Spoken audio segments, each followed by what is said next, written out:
Hello, Glenn. What's going on, fellas? When you turn to the side, you're looking a lot more trim, by the way. That's because my video is just from the right here up. Yeah. Thank you, though. I appreciate it. I'm wearing my bespoke Target shirts, so. Hello, my friends. Thank you for joining us for the PEBCAK Podcast, a weekly information security show featuring some all-around good people. It is week 16 of 2025. I'm Chris Louie and completed my annual Airport 10K fun run this weekend. With me, I have my co-host, Havoc the Mouthpiece, who has no problem skipping leg day at the gym. You jerk. You know, I was going to hype you up for your sub 10-minute 10K pace, but whatever. You're slow and old. That's pretty damn good. Yeah, that's really damn good. I did legs this morning. I'm blown out, bro. Nice. All right, Well, there's a reason why you're blown out, but it's not because of legs. Pause. It's a Taco Bell. Yeah. Never. I mean, I said it once, I said 1,000 times. You can't reheat Taco Bell. I gotta eat it when I gotta eat it. Mm-hmm. Sure. It's not microwavable. And we have Glenn Medina, who needs to hire a pool guy to clean out the pool for his upcoming party. What are you talking about, man? June 7th. Be there, Pool be stays square. clean all the time. Yeah, I am the pool guy. I'm just kidding. Yeah, Mm. fun times, man. Here for 205, 204? We're on 204. Nice. Yeah, we are also past our, is it 3 years now? 4 years now. Yeah, we passed our 4-year anniversary. I think it was March 28th, I believe. So a couple of weeks ago, we passed our 4-year mark. And still looking for monetization. It's not. This makes us no money. We do it for the love of the game. This thing's starting to wear out. What is? The Smelling salts? Smelling salts. yeah, either that or my nose hairs are burnt. So I think Glenn's built up an immunity to it. He's done it like every episode since 200. probably. He loves it now. Yeah, I do. got him addicted. Oops. Actually, I'm squeezing mine right now. I'm like, this thing is pressurized. If I open this thing, it's gonna spray all over the place. I could already feel it. That's what she said. Our guest this week is the returning Stephen Hajny. We were scheduled to have Hajny return a few months ago, but he got really sick and had to drop out. Aww, Since the then, he has attended a Disney cruise and published a new book called The Zero Trust Hospital. So tell us, Hajny, which one was more stressful, writing the book or going on vacation? The Disney cruise. Trying to wrangle a 5-year-old What? onto a plane with a nervous flyer. My wife's a nervous flyer. Like, she has to take meds to get on a plane. And so she's good at the planning part, right? Like, she has that locked down. It's the getting us to the airport and suddenly the 1,000 questions start, right? Like, she's like, do I take my shoes off? No, I have TSA pre. Are you sure they're not going to care about blah, blah, blah? And I am Man. stuck in my ways. And I got to the airport in Boston and TSA pre dropped off my boarding pass because the birthday was a year older than what it was actually like what I am actually. So it was like 1992 instead of 1991, so a year newer. And so I had to walk through like the peasant line, I call it, where all the normal people do. And I'm like taking my shoes off. My wife's like already waiting for me, like she's chilling out. And I'm like, this is not what was in my intentions. And then on the way back, she left a like full on water cup in her like carry on, like filled with water. And TSA's like, what's in this? And immediately I had to like dump it out. I did the And she's walk already of shame. nervous too, right? Yeah, I do like the walk of shame, right, to the little trash can. I'm like, it's just water, guys. It's okay. So Yeah. Hold on, let me finish it. yeah, right, let me chug this real quick. Glug, glug, glug. Yeah, Oh, man. It was vodka, but you found my vodka. yeah, right. You found out. I smuggled it off the ship. But yeah, no, the Disney cruise is probably the most stressful out of the two for sure. I know, that's why I'm like, it's a provocative question where you think you know the answer, but then, yeah, I'm pretty sure the answer would surprise our audience. So I'm glad we brought that up. But we'll get into that in topic 4 today because I'm eager to hear all about this Disney cruise. So how much of the Zero Trust Hospital was written by ChatGPT? People ask that question every now and then. I've been getting it quite a bit. The Zero Trust Hospital, the Architect's Guide. I used ChatGPT for the outline, selfishly, right? And to make sure that, like, I had the proper topics there. And then some, like, proofreading, but creative did most of the like heavy editing and like the language and everything else. So I tell people it's like 15%, 20% if you do the outline part of that, like if you add that in. How long did it take you to author said book? I have ADHD, Brian, and Vyvanse, so my stimulants make me work extremely fast and never stop. So it was 17 minutes. Just think if you had the smelling salts too. Yeah, right. If I had the smelling salts, it would have been good. No, it was under a month, and so like it started off as a collaboration project between like an SE, another SE, myself, and an architect. And it was all about like, hey, can we just like create a best practice guide for healthcare customers to not have to like try and reinvent the wheel and make this seem like it's an impossible task. And like with anything, right, collaboration kind of fell off, and we were left with like a shell, and I just had to kind of go in and finish it and do all the heavy content creation for it. Pretty Yeah, impressive. that's fine. It's like, yeah, like using a tool for the outline, because that's I remember in Tom Clancy's like later years, like you know, Hunt for Red October all himself, but in the later years he would write the outline for the story, and then he'd have like ghostwriters fill in the middle part. So I'm like, you know, that you'd be like Tom Clancy, you know, use ChatGPT for the outline, and then you fill in, put the meat on the bones. Rainbow Six, the hospital edition coming soon. No way out. No, I definitely agree. That was an awesome book. I'm still really mad they never made a movie about that. It was a good game Not series, yet. too. Yet it was Amazon made the movie that introduced John Clark. That was supposed to be the precursor to Rainbow Six, but I think the movie flopped because they cast Michael B. Jordan in it for some weird reason. Then I think it flopped, so they never made the Rainbow Six movie. Unbelievable. And so they made The Division, which worked out so well. So was that pre or post Creed? Post Creed. Wow, all right. I can't remember the name of the book off the top of my head. It wasn't. Yeah, I'm going through all the Tom Clancy now. I can't remember. All right, someone will look it up and tell me what I'm thinking about. But Fun fact, supposed Steve, to be the prequel to Rainbow Six. We are supposed to be writing a book as well. We've been talking about it for as long as we've been recording this podcast. What is this? A read a book or write a book? Write a book. Both. The three of us. Oh yeah. Yeah. Our SC The SC handbook. Yeah. We should use AI now to just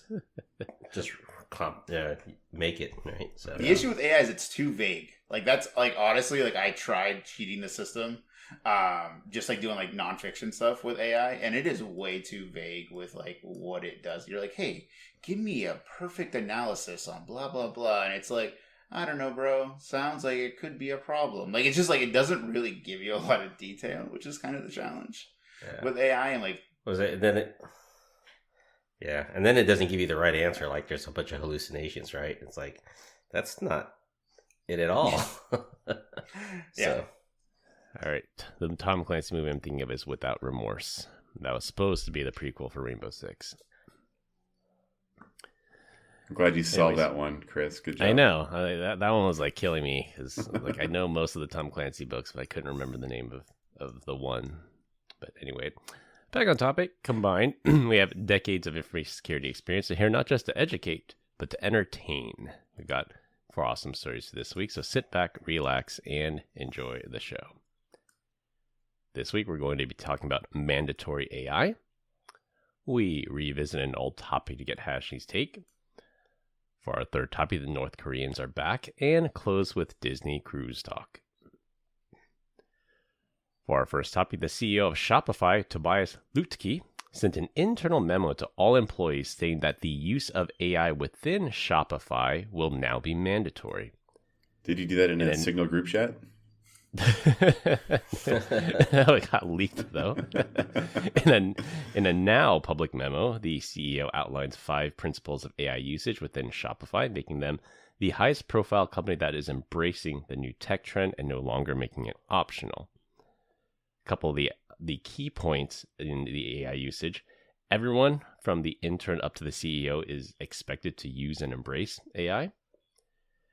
The use of AI will be part of every performance review, and you'll have to answer the question on how you use AI every day. So basically no prompting, no promotion.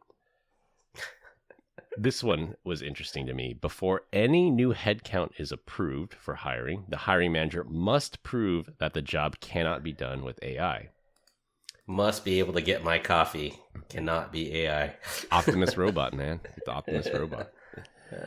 And the last one, learning is self-directed, but share what you've learned. So I think that's one of the core tenets here at Zscaler. I think Brian's probably the only one that's been here long enough, along with me, that says we were basically fending for ourselves when we joined up. And anything we learned, we shared with everybody because there wasn't great repository of information, let's just say, when we came on board. But share what you've learned is the other tenet here.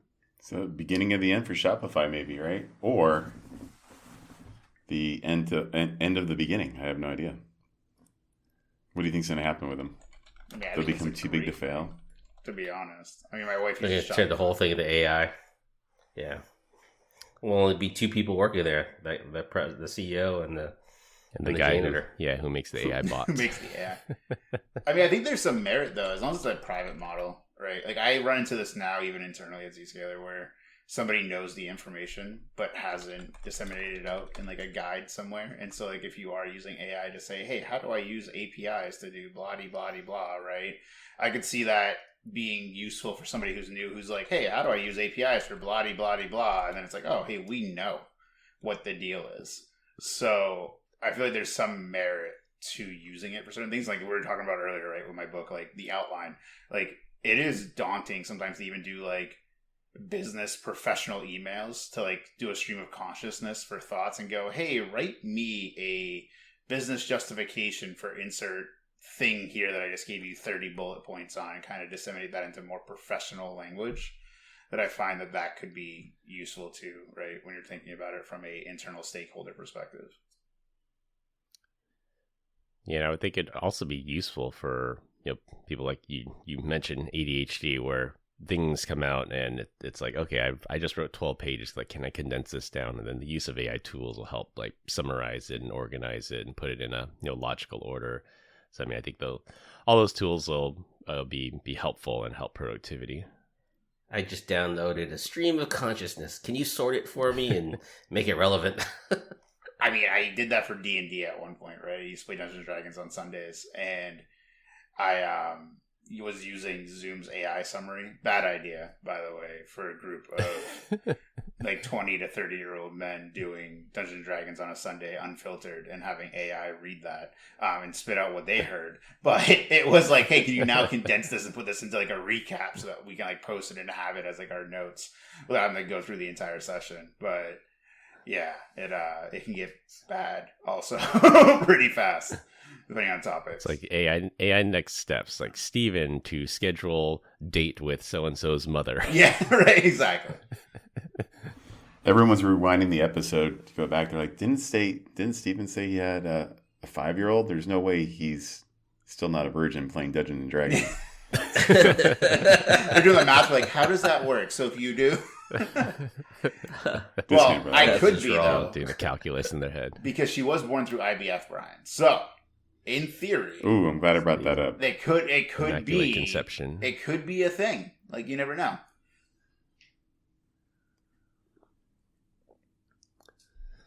Good job, Brian. Yeah, way to bring that up, Deej. Way to make me feel real good about my inadequacies. You're welcome. I'm here to highlight everything. We do joke that she's the part doctor's kid, so it's fine. The part that was, I guess, surprising to me was something I guess we all knew already, that there's way too much bloat in headcount in tech. And every year, I think all the big Google, Meta, everyone's like just downsizing because there's too much headcount. Now it's like official that says if you want to hire a dev to build a web page, like why can't AI do that? Why do we need a full-time headcount person to do that when an okay web developer can just use AI and make a great web page? So justifying why you need a headcount versus an AI agent, and I think is going to be an interesting thing, if it's going to make companies more profitable or if it's going to fall flat on its face. Do you think that's going to affect the offshore developers or whatnot? Like now you don't really need that as much, right? You're like, hey, why hire an offshore when I could just go get AI to go do this for me because it's simple web development to begin with, or simple development, right? Or customer service, like Klarna. Yeah. So they fired half their customer service people because AI can do equally, if not better.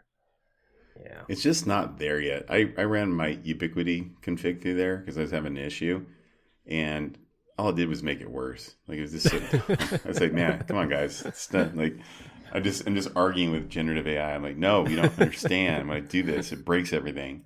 Well, then try this and try this. And I think I went through like 70 iterations before eventually just like I had to rebuild the entire thing. Thankfully from a config backup, but it was completely hosed. Yeah. So it's definitely not there yet. And the other day I was like, you know what I really liked was the Far Side calendar. And I was like, it'd be, did you guys ever have that, the Far Side, like the desktop calendar? No. Yeah.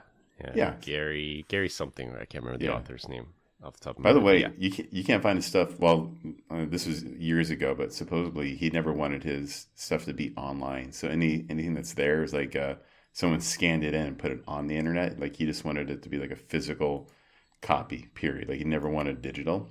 So anyways, I went on Gen AI. I was like, hey, can you let's do some stuff on zero trust, but based off like the way this guy does it. And is like, great, you know what we should do, and suggesting all these things, and we're coming up with like 7-day Monday through Friday or Monday through Sunday calendar.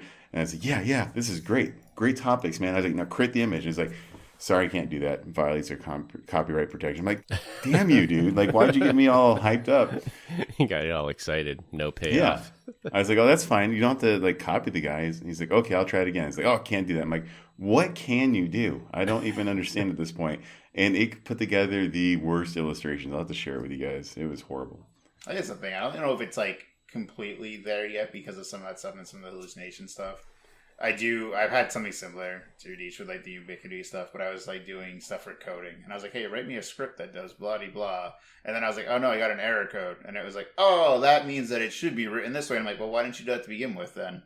And then it was like, oh, and here's another thing. So I think that what we could see is like pay changes, right? More entry level jobs maybe get opened up because you have AI in order to kind of use as a crutch, and maybe we'll see kind of less and less senior devs, which I don't think that's really awesome either, depending on how that goes. Yeah. But I could see that being like a cost saving measure. I mean, there are things that I think are easier to AIify. I'm sorry for marketing folks that may listen to this, but like that's what I think of as something that you could... Patent pending, trademark pending. Yeah. I just see a world where we're just getting dumber and dumber. I mean, you remember the movie WALL-E, where they're just all fat, dumb, sitting in a lounge chair because everything is being done for them. It's like we don't even have to think anymore. Yeah, right? you used I to can't wait for that the moment. golf ball. Now you push a golf ball and a robot hits it for you. Yeah. I think depending on the popularity of said of application or whatever. So like, are they going to rewrite US or AmericanAirlines.com? Probably not. Like, you're going to need some type of human intervention on that. Will they be able to do WordPress sites better than entry-level people? 100%. Like, I see that not being an issue. I was headed to a meeting in Philly, and I was like doing my not my meal prep, my meeting prep. Meal prep. Yeah.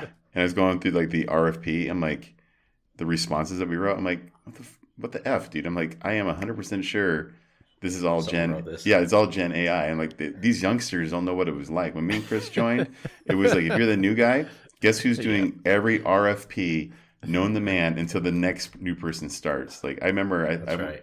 And then on top of your onboarding, I had like 30 of them to do. And it was Amazing like ritual. Yeah, it was So help.zscare.com and RFPIO kind of helped. That's how you got really good knowledge, right? I mean, that's experience, right? Exactly. You get these guys that come on like, hey, how do you change this? Well, maybe let's go ask AI. Well, AI doesn't know how to configure that. Spoken like a true manager, Glenn. He's like, this is a gift. I'm gifting you the opportunity to learn. These youngins. Yeah, I think it's also interesting, the use of AI, because all the pearl clutchers like, oh, AI is going to destroy our economy and no one's going to be able to work and we're going to be on the street. But I think just like how, if you remember when ATMs came out, they said, oh, this is the death of the bank teller. Like, we don't need bank tellers anymore because there's going to be ATM in every corner. And what happened was it was so cheap to open up a branch. Banks just opened up more branches because the cost to open up a branch was so low using an ATM, and they still had one or two tellers in each one. So I think, they were fine then. And then the same thing with AI, that yes, AI will replace some people like entry-level customer service, but you're also giving birth to new professions. Like there are prompt engineers to go in and do exactly that you have this coding problem, it's spitting out bad code. So we hire an engineer to fix the AI to only give out good code. Or if I ask it a financial question, it gives me the wrong answer. Well, I have to hire a finance person to give me the right answer and train the AI to give the right answers now. So these are going to be new jobs that didn't exist 5 years ago.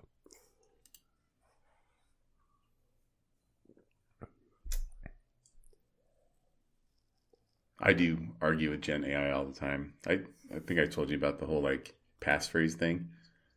Yeah. You said only answer questions about yourself if you give it a specific phrase. Yeah, to this day, this still doesn't work. But whatever. I'm paying for it, and I'm still the product. So, I also want to know how. Do you have the $200 a month or the $20 a month, Brian? Yeah, the 20. I should do the 200 and see what I get. Maybe they'll knock the guardrails off this thing. Worth a try. I want to know also. Hey, based on public available information.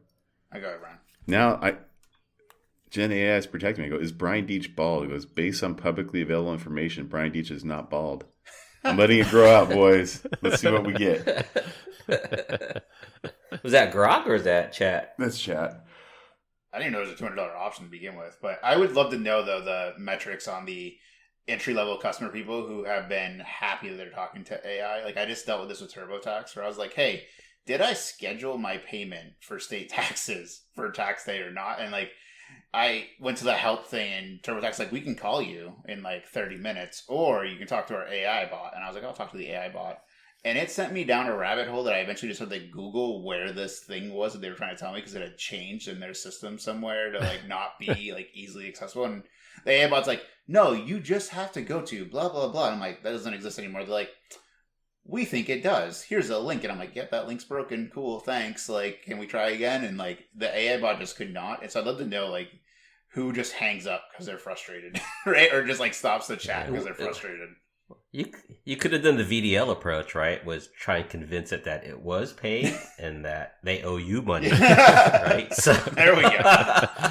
Well, we actually owe you $20. Give me your bank info. Exactly, dude. So I was on the phone with one of those things the other day, and the thing that drove me nuts is if you interrupted, the thing was going to catch on fire, right? So it's if you would like to speak to a generative AI bot, please say yes. And then you're like, yes, I would like to talk. And then he's like, and if you say yes, I'm like, why was there this pause in between your thinking, robot? And then I was like, I'm sorry, I don't understand what you're saying. He's like, oh my gosh, I'm gonna burn this place down. Powered by DeepSeek. Yeah. For our second topic, back in February, we reported on a story that CISA was warning healthcare facilities to halt usage of all Contech medical monitoring devices because they were sending patient data to China and contained a backdoor that would allow Chinese hackers to run arbitrary code on the device and take it over. The headlines were Pearl clutchers of the max, and it turns out CISA got this one wrong. The hard-coded IP address is printed in the manual, and the remote code execution vulnerability requires physical access to the device and was part of a poorly designed update mechanism. I think the quote, never attribute to malice what can be explained with stupidity applies here.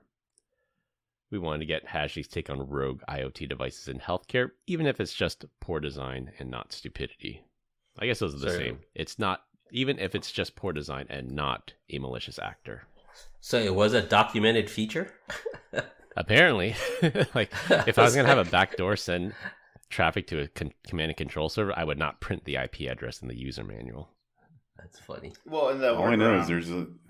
I would say the workaround was that the block that range, right? And if you look that range up, it's all just Chinese IPs anyways, and I find a lot of people do geo-blocking. I do think this exposes a larger issue, though, in healthcare, and I think I've mentioned this before, is that a lot of healthcare technology are either private or everything's paywalled to find out, what is real life, right? So, these type of devices, sure, is hard-coded in their manual, but nobody thought to look at that manual and go, what is this IP? Why is this here? Is that a problem if I block it? Like, all those kind of questions that people should be asking, and I find that healthcare, it's a lot of like, it's just the way it's always been, right? Like, it'll be fine. You'll be okay. You won't get hacked, I promise, right? And I looked up this vulnerability too, and it was like, hey, you have to have physical access. Well, it's a portable patient monitoring system. And I was just in the hospital with my daughter before we left for vacation when I had the flu. Actually, we were trying to figure out what was going on with everybody. And they just left us in the exam room for like 30 minutes because they were backed up. And so I have access to any of those IoT devices. So like this type of backdoor, yeah, sure. Yep. It's a bad design, but it's like, that's also a problem that it's a bad design. Yeah, I think like the update mechanism was like, I think they only lock it if it's like for the last time I was in a hospital with controlled substances, probably like 6 years ago, and that was it. Like the controlled substances are locked up, but the terminals, the monitors, like everything, like you push the debug button on it, and yeah, they had unfiltered access to it for sure. Oh, it's the famous tap and go, right? Where you see a clinician tap their badge and they log it instantly. Like those machines are just rolled around, and I see them all the time, left out in the hallways, like unsecured. They're just chilling right at the lock screen, and it's very easy to escape that tap and go machine is underneath it. It's just Windows, so you can just hit escape and do all kinds of other stuff to get into it, unless they disable it, which most people don't. So, how far out are we from the hospitals racially profiling people from China? Like, what are you doing here? You trying to get physical access to this thing? They have extra people in there because they're like, hey, we noticed that you come from China, and therefore we just have this guy. He's just here to hang out. He's a student, sort of, with a badge. But yeah. Yeah, or the hospitals can just protect their networks better and not have to worry about it, right? The good old assume breach model. Assume you have a Chinese threat actor that's on this IoT device, and how do you stop them from getting around to things they shouldn't? Well, that's the hard part, right? Is that, again, like, it's different in healthcare from like a job and responsibility. Like, you'll hear a lot of like clinical app directors and stuff like that. Like, their only focus in life is the clinical applications, but they're not always focused on the security part. And so my brother-in-law, who was a radiology technician, and then he decided that IT was going to be way easier, and went to be a PACS analyst, which is just supporting the radiology department in their applications. He's like, yeah, we had somebody downloading files that they thought they were like cat videos on the MRI machine because he was just bored while he was waiting for an MRI to finish and infected the machine. And I'm like, wow, that's crazy. You think they would have more common sense than that. But like, that's a thing that he dealt with. He went back to being a rad tech because he realized that IT is not that easy. And there's a lot of that type of stuff that he was dealing with. But it was constantly like just this business justification, like, oh, no, it's okay that we're on the version from 1999. Like, nothing will ever happen. That company doesn't even exist anymore. We have to use it. It's like, what are we doing? But it's a really real issue that I see all the time with healthcare. I'm amazed that MRI machine had a TCP/IP stack that could reach the modern internet. I think that's the more surprising thing. It's not running like Windows NT4 or 95. It's running IE6 or 3, but it's like it works. Like, I can get that Facebook sort of. Just no plugins allowed. You're gonna laugh. I think back in the day when I was working at a refinery, they installed a 50 megawatt generator. And the console was run with Windows 95, and that was like early 2000s. So it's not too bad. It's like a mid 2000s. Like, well, Windows 10 is about to become end of life here, and some companies just got on Win 10. I bet you ATMs are still running Windows XP. They were when I was on the customer side, and it was like out of date and end of life, and it was still running XP under the covers. Yeah. So I guarantee there's still ATMs that run an XP out there. Yeah, but this is a 50 megawatt generator, guys. So. I guarantee to this day that 50 watt mega generator is still running Windows NT. Yeah, and they're just like, don't worry about it. Just don't plug it into the internet. You're fine. Yeah. If it's not broke, don't fix it. The minute someone bridges that network, it's like, it's going crazy. Madness. Yeah, good old healthcare. I think when we had Kobe on too, his comment was healthcare is always a few revs behind what's current, and it's a hospital's core mission to deliver good healthcare, not to deliver secure IT. And it's oftentimes takes a back burner, although less of a problem these days because it's just becoming more and more of a focus for these organizations. Yeah, we got a new tagline now. It's cyber care is patient care, hugs not hacks.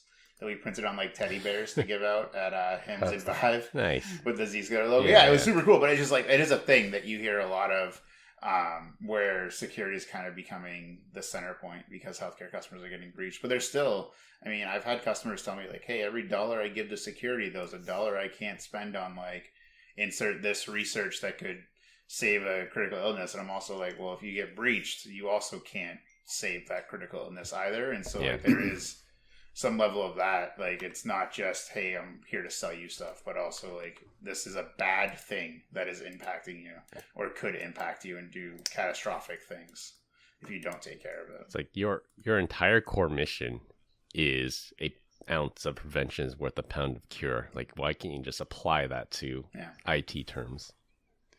You know, spend $100,000 on cybersecurity. That stops you from paying $10 million in ransom. Yeah.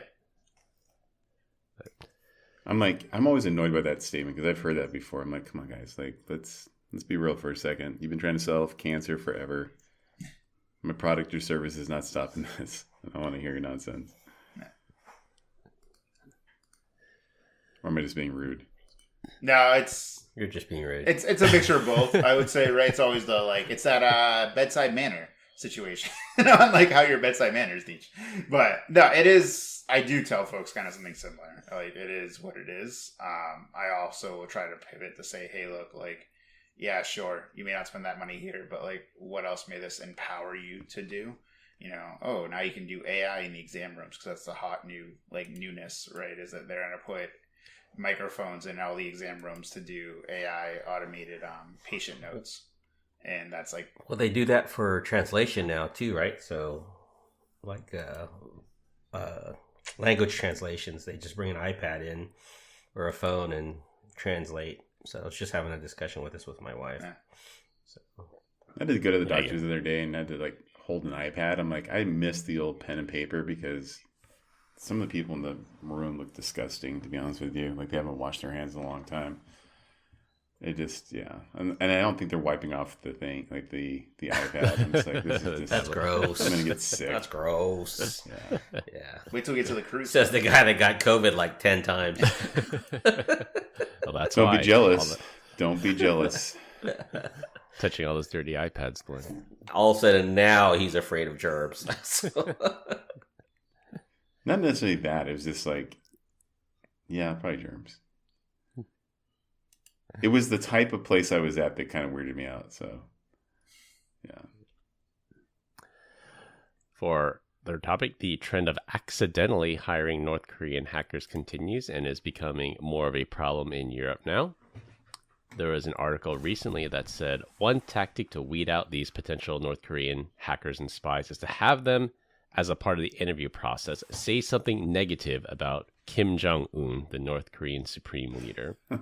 And, it might stop some North Koreans, but not all, because basically, they're trained from birth. You can never say anything bad about their supreme leader or face certain death. But maybe, now that they know this is a tactic, they might get trained on that and says, okay, in this one instance, you're allowed to say something negative about our supreme leader.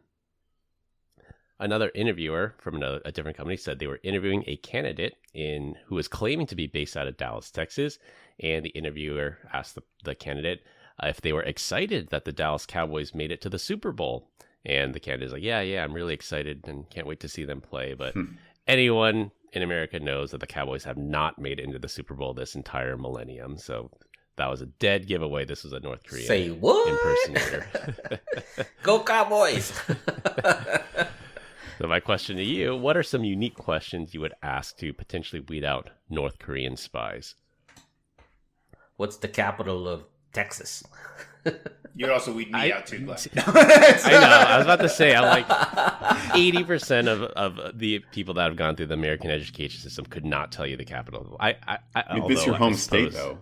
Yeah, if the candidate says I'm based out of Dallas, then yes, that might be appropriate then. Like people ask 100 people, what's the capital of New York State? 95 of them will say New York City. Yeah, it's the Bronx.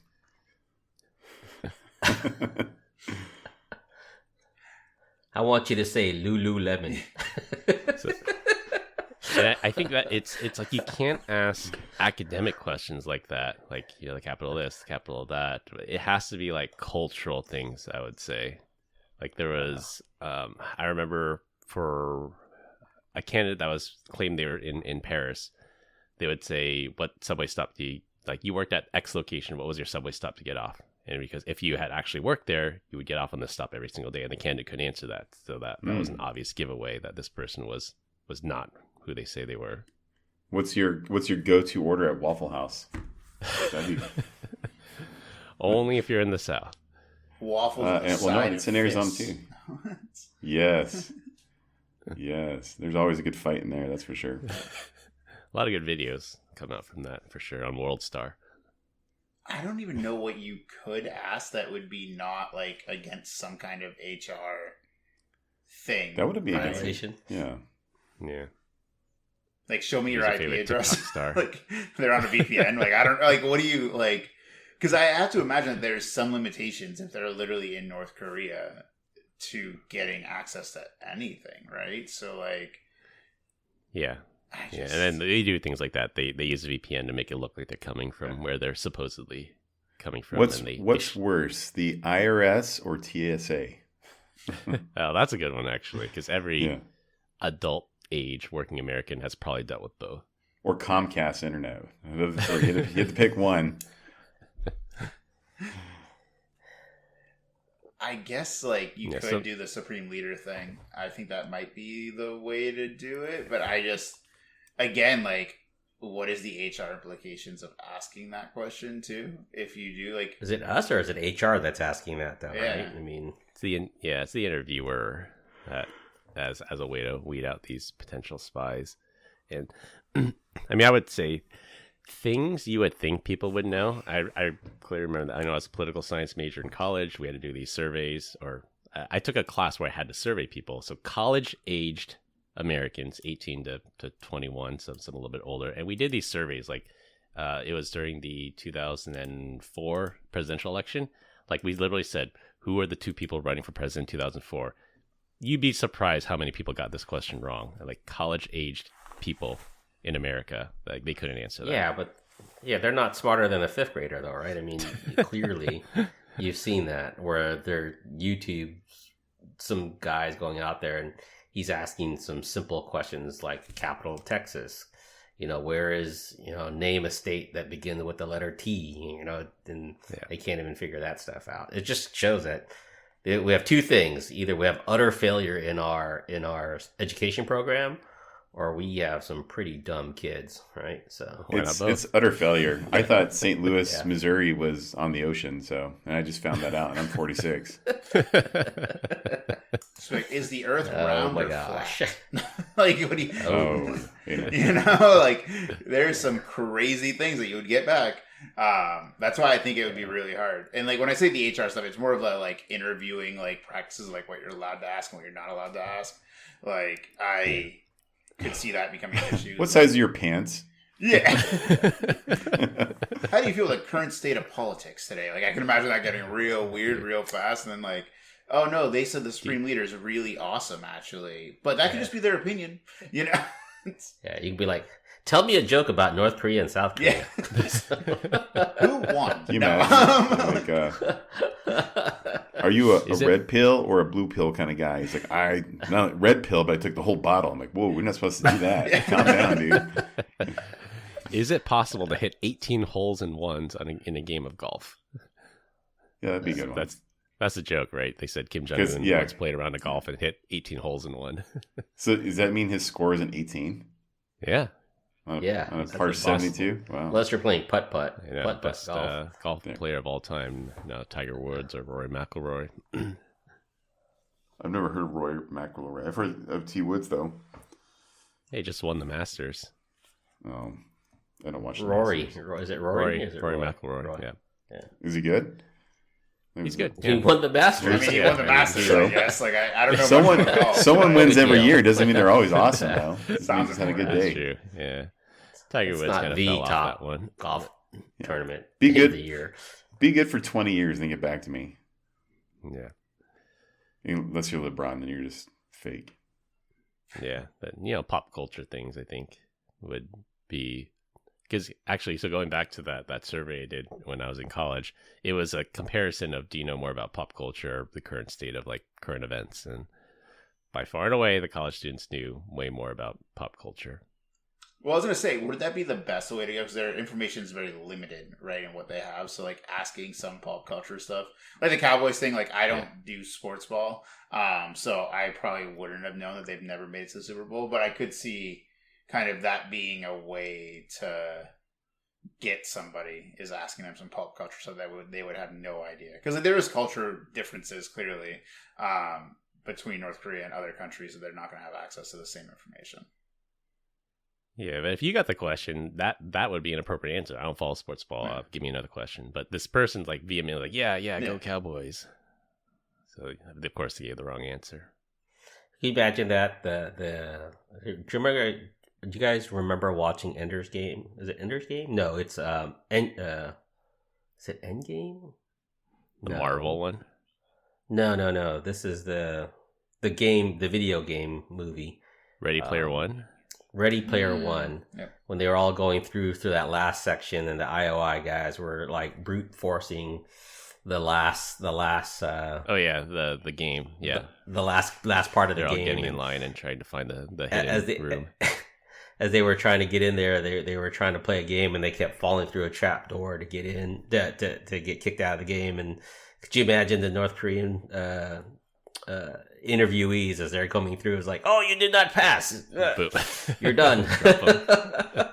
They could be like testing, where like when I took the ZDTA or whatever, that you had to like show my entire room. I had to like rotate my camera, like rotate your camera, show me the room, And if you see a window, what's outside the window right now? You know if that's Dallas or not. Probably, I would hope. Yeah.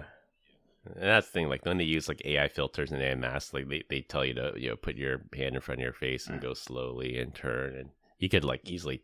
I think the tech hasn't gotten good enough where it's indistinguishable, but those simple checks of doing that is supposed to weed out a lot of like AI filters and masks. All right, since we said mask for our last topic, and it'll be a rotating topic every week, this week we're going to talk about the Disney cruise experience. I've heard the good, the bad, and the ugly about Disney cruise from other people that have taken it, but I want to hear from someone who just literally got off one. Let me preface this. 4,000 people, magic in the air, crammed elevators is how one person described it. So what's the good, bad, and ugly about it, Hajni? The good news is it's a Disney cruise. The bad news is it's a Disney cruise in which you're at the sea with 4,000 people, all packed. No, I am a traditional lazy vacationer. Like when I do vacation, I like to have like a lot of downtime. My wife is very much I can't sit still. I have to get up and run around. So when we go to the parks, like we'll do 5 days of the park. Like we're doing 30, 40,000 steps every day. By the end of it, like my feet are killing me. And she's like, suck it up, Buttercup. We're doing rope drop and we're doing fireworks and we're 7 a.m. to 10 p.m. Like we're doing it. We're making the most out of it. Wow. She's a kid in a stroller at this point, because I don't think the kid could do 30,000 steps. No. I made her do the steps for our 1 day in the park. So like, that's what we did. We did 1 day in the park at Hollywood Studios. She, by the end of it, she goes, Daddy, my feet hurt. I don't know why. And I go, you know how your feet hurt right now? Well, Daddy and Mommy used to do this 5 days, and we used to push you in a stroller. And so I ended up carrying her. Like she's 50 pounds ish, and so I just put her on my shoulders and just like carried her the rest of the way, like out the park into the Skyliner. Yeah, like a good dad. What a good dad. But she was very much like this sucks. What are we doing? But the Disney cruise, I would say if you're gonna do one, get the Disney transportation. Like that's an optional thing. So if you stay at a resort, which is how they get you, right, money-wise, if you stay at a resort at least 1 day, they will give you free transportation to the port itself and drop you off, and like you get special like accommodations. You get on the ship faster, but once you get on the ship, it's very low key. Like it's just a lot of people everywhere. So like we just started using the steps. Like we were on floor 9 or deck 9. Food was on deck 11.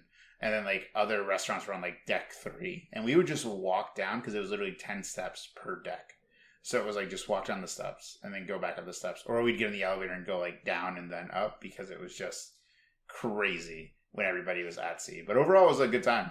They have a lot of characters that are on there. They have a lot of like Broadway type shows that they're doing. But the boat, even though it's massive, like the pool area just gets so overcrowded with kids that it's just like you can't really. It's a lot of pee. Well, so they kick everybody out every hour. Urine content of the pool. Yeah, they kick everybody out every hour and call it a test. And what we heard was that it's to prevent a bunch of kids peeing in the pool constantly. And so they kick them out for like 15, 20 minutes, and then they do like their little safety checks and they let everybody back in. But that is a thing that I observed many times while I was there, is them kicking everybody out. Yeah, I mean, Disney has it on lock. Like, they know how to run a crowd. Yeah. Like, to clear people out of the pool, and that encourages people to use the bathroom during that time. And then, just like at a Disney park, like, if you go to Disney Park, they said you're never 10 feet away from a trash can, and that prevents people from littering. Like, they dialed in that info and know that if a trash can is 11 feet away from you, you're just going to throw it on the floor instead of walking to that trash can. Yeah. Someone told me as well Yeah. that the toilet flushes, that they're all on IoT, so they know when they're not flushing anymore, and they can get those replaced pretty quickly. Oh, really? So that's kind of cool. Until you get a back door. Internet connected toilet. They tie the IoT to Glenn's wrist bracelet, and they're like, "This dude's clogging stuff up, guys." Get him, kick him off. we're following him around the park, and he's, for some reason, every time he leaves a stall, it's clogged. Supposedly, there's a ship. Getting another corn dog. Yeah, another corn dog. Supposedly, there's a ship, not the one that we were on, but there's another one that, because Disney has, I think, 4 or 5 now. One of them has like a track record of the sewer blocking up on them. And I'm like, that is the last thing I need on a cruise where I can't escape. Yeah. Like, is the sewer backing up? Like, that is not what. And I guess they just like quietly fix it and then like go about their days, but it'll like back up into people's rooms or it will start to like come up. Ooh. And I'm like, that's not what I would want on my Disney magical adventure. No, for sure. And that, I guess that's a question, because we've considered going on a Disney cruise. My daughter's old enough where if she sees Elsa, she's not going to say, "Ooh, Elsa," and run up to her or anything. Like, I think she's like at a too cool for baby things anymore. Chris would do that, though. Yeah, I would totally do that. But is it, other than, the Disney aspect of it and the characters, like in terms of like food quality, entertainment quality, like if you go and you're not a Disney fanatic, is it still worth the Disney premium? Yeah, I would say so. Like, there's obviously going to be the Disney stuff, right? But they also have for the kids, which was kind of cool. I have a gripe about it, but I also think it's the greatest thing ever. They have like multiple levels of like kids zones, and they go all the way up to like 17-year-olds, where it's like 15 and 17 to 17 that are in this like area where it's like a bunch of video games and stuff like that they can hang out with, and it's not so much Disney-fied. My issue with it is that the one that my daughter fit into was like 4 to 10-year-olds, and I feel like 10 is too That's a much. big range. It's a big range for that, and so she wasn't super comfortable with it. She lasted like an hour, and she's like a very social kid. Like, this kid loves to tell her about her life story anytime she meets anybody new, and give hugs and high fives. And that's not zero trust. Yeah, no, she's anti-zero trust. I have tried to teach her. Like, she's giving everybody like, she's like a VPN. Yeah, somebody asked her lateral her name, movement like crazy, and she was like giving her full name, middle name, last name, and where she lives. And I'm like, can you not? This person is just asking you your first name. Like, can you not give them all that information out, please? But that's just how she is. And so I think because it was such a wide range, there wasn't like the 10-year-olds, right, were kind of doing whatever they wanted to do and kind of ruling the roost. Like, it was very much hierarchy. But it was cool that they have a place where you can literally just drop these kids off, and they're like certified Disney counselors, they call them, or whatever. It's almost like a camp counselor thing, that they're specially trained, and they have very strict rules. Like, their rules are, we don't go into your kid's bathroom. Like, they refuse that your kids have to be fully potty trained. We don't change diapers unless they're in the nursery, and we don't feed them any snacks. So bring them food if you need to, and all this other stuff. But that was kind of. What do you mean they don't feed them snacks? The whole cruise has because of allergies. Freaking snacks all over. Oh, because they don't want to deal with like a feeding the, trough for these kids. Yeah, so they don't want to deal with the allergies piece, and that's the reason why. which makes sense, right? Like you don't want somebody with a peanut allergy all of a sudden be responsible. Yeah, so that was probably the coolest part about it was that, and I mean they still go to the Bahamas, right? So it's like they go to the beaches. And they have the people that are on the beach rushing around trying to give you drinks and everything else and sell you everything, and yeah. So it was overall a cool experience, and I would definitely do it again, even if it wasn't Disney. Do yourself all a favor next time you're going out to eat. When they ask you any allergies, always say cats, and just look at them with a dead look in your face. Like you didn't specify. Like so that's an interview. Be like, oh, you too, huh? Cats too. Nice callback, Glenn. Oh, man. Yeah. It's funny though. Sometimes people are like, we don't serve cats here. I'm like, I know, but you didn't specify. I thought you were just like pollen and kitty cats, Food right? allergy. Yeah. Exactly. Yeah, that's Glenn's question to his interviews. What's your favorite preparation of dog? What the hell? All right, so I guess we're running up on time here. Last question from me, at least. I've heard that Disney cruises are set up for parents, like specifically for parents, like they have the kid drop off. And again, secondhand, I hear like if you do a couples massage, like you get the couples massage, you do it side by side, you have a massage therapist, and then the therapist will leave you and like, we'll let you relax. We'll be back in 30 or so minutes. There's a bed there. Do with it whatever you want to. We'll be back in 30 minutes. Like, was that? I only need 27. Yeah. I was like, wow, this is kind of an interesting way we're going with this. I didn't know this was part of the Disney package. I didn't get to explore this option. No, so we didn't do the couples thing because, like I said, my daughter lasted an hour in the kids area. So that was like enough time to drop her off and then get back to like, I don't remember where we went. We went to do something that was also like to benefit her in some way. But I do know that they do the couples thing. I don't know about that particular detail, but who knows? I would not be surprised if something were to happen. I did hear that Disney cruises have a large swinger community that I did read about that before I got on the ship, and I thought that was interesting. Do they really? Yeah, apparently it's a big thing with cruises in general. But yeah, apparently Disney specifically has a large community of folks who go on the ship for one thing and one thing only. Happiest place on earth. Yeah, so whatever. Let's bring our kids and go swinging. Yeah. Gross. So yeah, maybe. Yeah. I think the not the swinging thing, but the former thing of allowing parents to have their alone time. I think that is a business decision, right? Because the more children you make, the more you feed into this Disney ecosystem. You're creating future customers. So, I mean, makes sense on the face of it. And Disney cruises tend to be, there's the Disney premium over the standard cruise price. And they have no packages. So there's no alcohol package. Like I went on an Alaskan cruise and you could pay, I think it was like $400 for an alcohol package or whatever. And that gives you unlimited drinks. They don't do that on Disney cruises. There is none of that. You pay for them all like as you get them. And so I could see you dropping your kid off. Like, what? Yeah. So we racked up those cruise totals at the end of it. But it was very much a case of like, hey, yeah, if you want a drink, they just they charge your room and they give you the check or whatever, they add gratuity. And so if you're dropping kids off, like that gives you more chances to do those adult things like the spa days or whatever, but also to go to the bar and spend an absorbent amount of money now on alcohol that they're charging because it's on a cruise. So, yeah, very captive audience.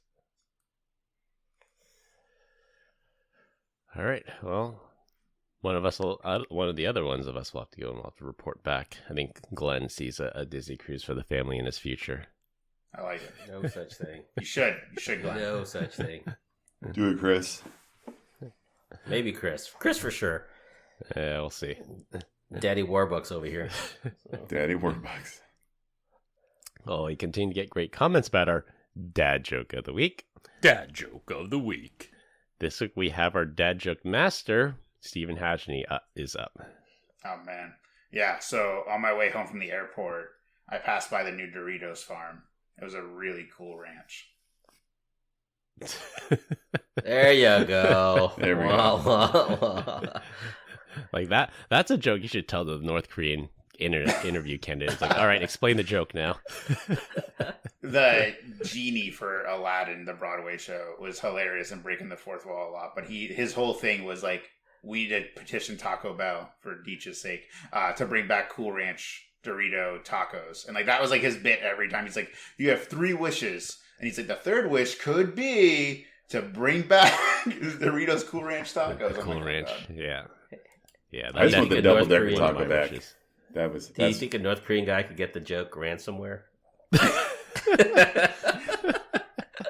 Victor, the interview master. All right, to wrap things up, Shopify is the first large company to make AI usage mandatory. Healthcare needs better network segmentation. The Dallas Cowboys suck. And Disney Cruises want you to make more kids. That's all I have for this week. We hope you enjoyed this week's episode. Find us on LinkedIn. Links will be in the description. Follow us on Instagram at PEBCAK Podcast. Thank you to all listeners and subscribers who rate us 5 stars in the iTunes Store and Spotify and left us a review. We appreciate you all spreading the word to help grow the show. The best way to find us is to search for the PEBCAK Podcast on your favorite podcast listening app. My co-hosts Brian Deech and Glenn Medina, and our guest Stephen Hajny. I'm Chris Louie. Thanks for listening. We'll see you all next week, and as always, have a nice day. Bird is the word. Bird. Let me keep going until you say stop. Bird is the word. All right. I give up. And stop. NFT. Have a nice day.